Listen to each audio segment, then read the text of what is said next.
Hey there, I'm really excited about this. I'm going to be trying out the NutriChef Sous Vide immersion circulator. I almost called it a gadget, but I love gadgets, so that's not a bad thing. Just wanted to show you the box real quickly. And here is the real thing.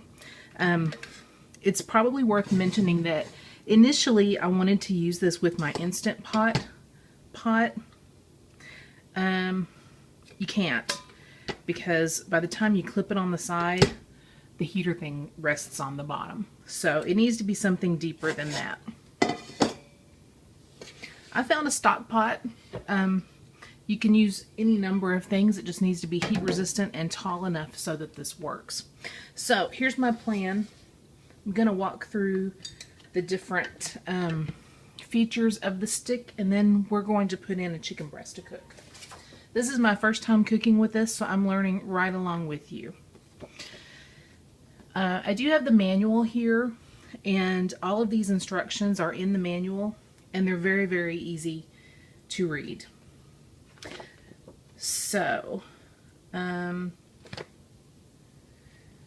guess I probably, yep, it wants me to put it in the water before I set the controls, so let's do that. And it has a very easy clip on it here. And I'm putting it right there. Now, when you put it in the water, you see these two holes right here. They say minimum and maximum. So your water level needs to fall in between those two holes. And I have pre-measured my water, so I know that it will. There you go. And it's not touching the bottom.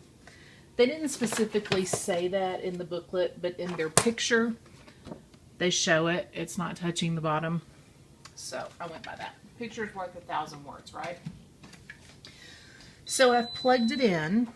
I'm just going to move this a little bit closer so you can watch it with me. You basically have this touch screen at the top, and there's a wheel right here. The wheel is really, really handy because you don't have to click a button 131 times if you want to get to 131 degrees. You can just use the little wheel, go zoom, and get right there. Okay, so to turn it on, you press the power button. It has the universal power sign for 5 seconds. And you don't really have to press, you just have to put your finger on it. Now, what you have on here, the first line at the top shows what we want the water to be set to. And this is in Celsius, so don't freak out. The second line is measuring what the water is actually heated to right now. And then you have some times here. Let's see, the third line shows the set time and then the work time. So say I'm setting this for 2 hours. This one would be 2 hours, and it might be 2 hours and 5 minutes or whatever I set. Okay, so to change the temperature, I'm an American, obviously. I want Fahrenheit. You push both of these at the same time, and it turns to Fahrenheit. But the temperature I want, and I'm looking at a chart online, is 150 degrees. So all I'm doing is turning this, and you can see the number in the upper right hand corner is turning to 150 degrees. So when I start it, it will heat the water to 150 degrees, and the big temperature thing will change.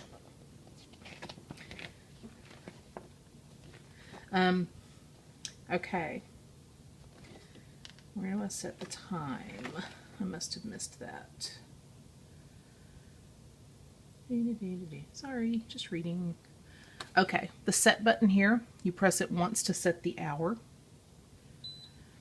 And I want it to be 2 hours.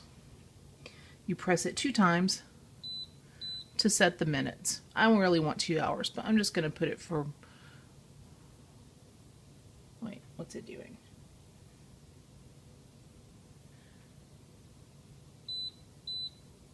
Now, there it goes. See, the minutes are flashing. I'm setting it to 2:01 just to show you how that works.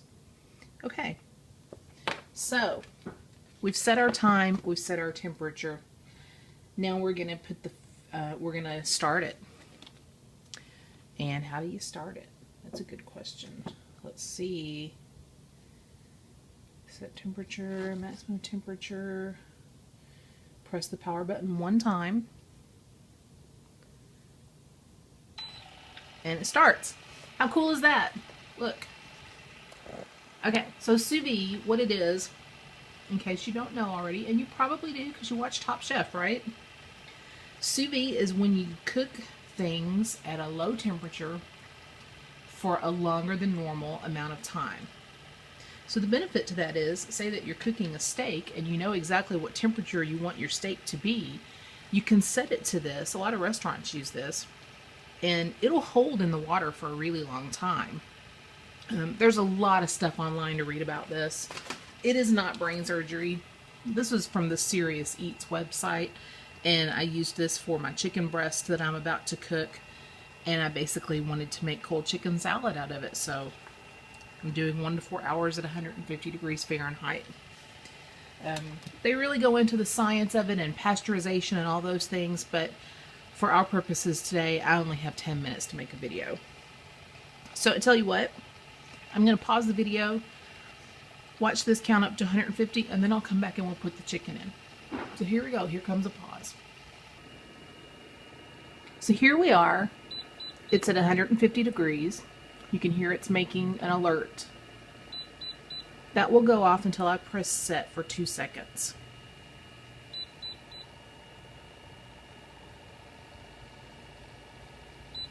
Okay, now let's see.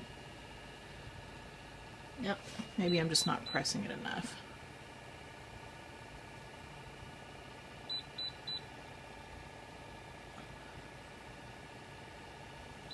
Okay.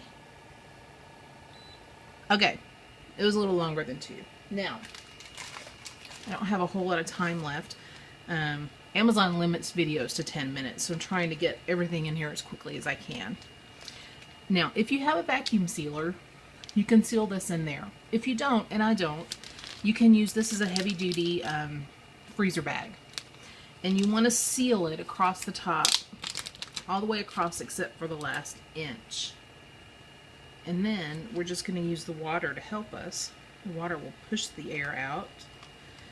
And you want to get it until the seal is, I'm trying to get this where you can see it, where the seal's right at the top of the water, and then finish sealing it. It's not a vacuum, but it's pretty close. So, there it is. It's floating in the water. I'm going to let this run for the 2 hours, and then I'll open it up and we'll see how our chicken is. Okay guys, the time is up. It's beeping at me. So I'm turning it off.